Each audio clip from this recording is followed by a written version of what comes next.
Ex-Zodiac is going to be one of those games where when you look at it and then you call out what your historical reference is, it's going to reveal how old you are. A lot of people look at this and go, Star Fox! And you'd be right.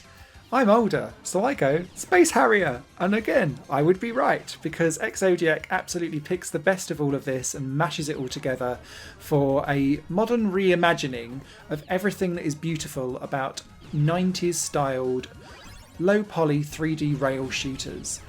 This is fast paced, this is arcade without any apologies, and I absolutely love it.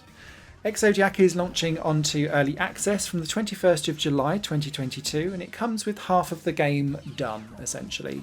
There's going to be 12 levels in the full game, which is due out in late 2023 into 2024. It's a solo developer that's doing this, so timeage will and probably will slip.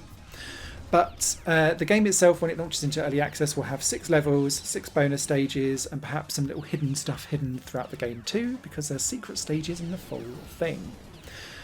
Each boss and each level is loosely themed around the Zodiac, and the bosses are absolutely fantastic to play. They're hugely gymnastic, they've got an awful lot of weapons and an awful lot of phases, and the whole game just screams everything that I loved about 90s style shooters in the arcades. That's right the way through from the handling to the graphics to the music and the soundtrack, which is absolutely amazing in this game, I must say.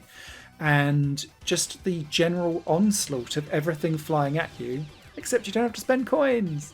Hey! Which is good because I'm not normally very good at these games.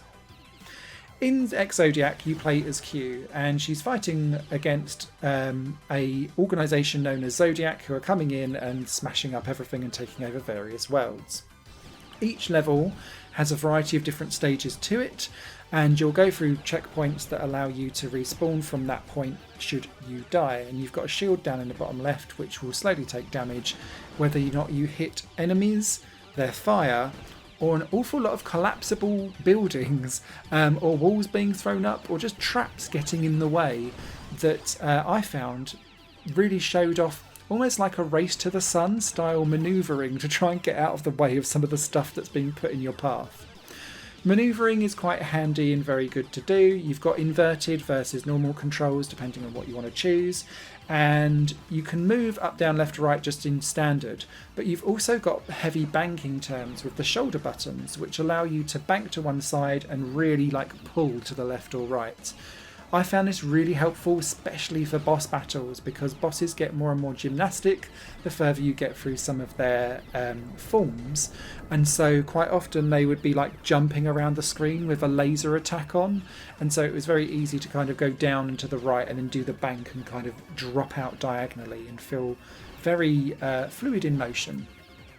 Your attacks are also quite cool as well, so you can just do the standard pressing and holding down to shoot out some missiles, but the best way to deal with this is very G. Darius, Rez and Child of Eden like, actually, in that you've got your crosshairs and then you press and hold on to a button, and then as you go across all of the enemies it locks on and places a missile or a laser onto that target.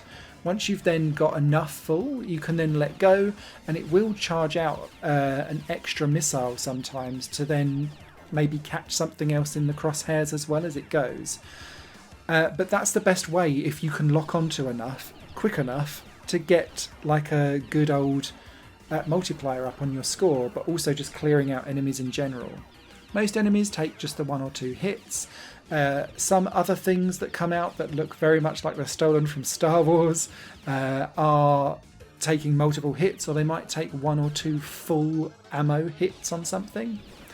They also drop largely power-ups or repairs to your ship's health and hull, but also the ability to add on additional missiles to your ammo clip, which means that you can then in turn hold down longer and then get a bigger spread and perhaps get rid of waves in one go. It's responsive, it makes sense, and I really liked playing this on the high-res graphics because I love a low poly aesthetic, but I also don't necessarily like it when it's CRT'd blurred out. I know a lot of people really love that retro style, but I like the cleanness of a low poly environment rushing towards me. And so when I had all of this going on, I was able to really lock in on the crosshairs. It felt good, it was fast, it was responsive, and it just made a lot of sense for me to play in that style. That, whilst all of this is going on, has an absolutely superb soundtrack that reminds me a little bit of Zuntata, the person that done the G. Darius and Sagaya soundtracks and that kind of range of things. Maybe the Kikika Club as well. But yeah, it is very of the early to mid 90s, where synthesizers were all the rage in the arcade machines. But yeah, the soundtrack is absolutely superb. What I also love about this is that each boss has its own soundtrack tune, which is a variant of the main stage's song as well. So yeah, really pumped me up, and I would absolutely purchase this soundtrack standalone separately. So I really hope that that becomes a thing once this game becomes released. There's one or two things that I think just need to be kind of tidied up on the game itself. The first thing, and the main thing for me really, was that quite often I found that I was steering myself off the screen and then I couldn't see myself, and then I got a bit lost. And this is largely because I'm busy trying to focus on all of the fire coming towards me.